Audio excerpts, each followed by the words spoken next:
Survivors of the 1998 bombing of the U.S. Embassy in Nairobi say they were used and dumped by the United States during prosecution of suspects of the terror attack. And now, 17 years on, they say most of them have died waiting for compensation.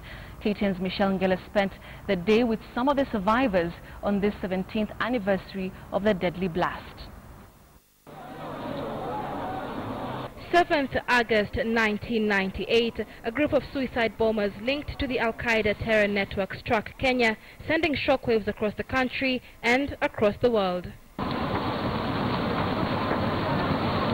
The bombers drove a truck laden with explosives right into the base of the United States Embassy in Nairobi's central business district, sending the building and adjacent structures crumbling.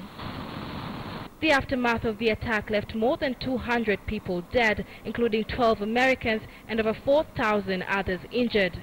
Though the blast happened 17 years ago, victims of the blast are still seeking compensation. Ahead of President Obama's visit to the country last month, the victims took to the streets demanding compensation from the U.S. government. The survivors were hopeful that during his 3-day visit in the country, Obama would take notice of their demands for financial compensation. But this never came to pass. They now accuse the U.S. government of using them to convict the perpetrators of the 1998 attack and later dumping them. As has become tradition, victims and survivors of the blast gather around the August 7th Memorial Park, where they lay wreaths and conduct prayers for those who lost their lives. We deserve the compensation. Time heals, but for the compensation, I'm sure it will do something better. I think we'll see that there are people who are minding about us.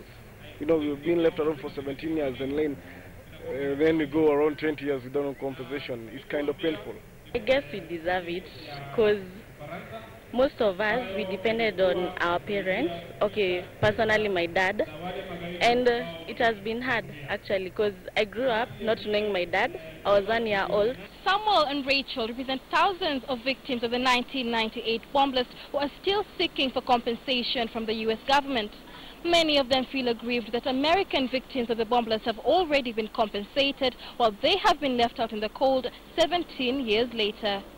Michelle Ngele, KTN News, Nairobi.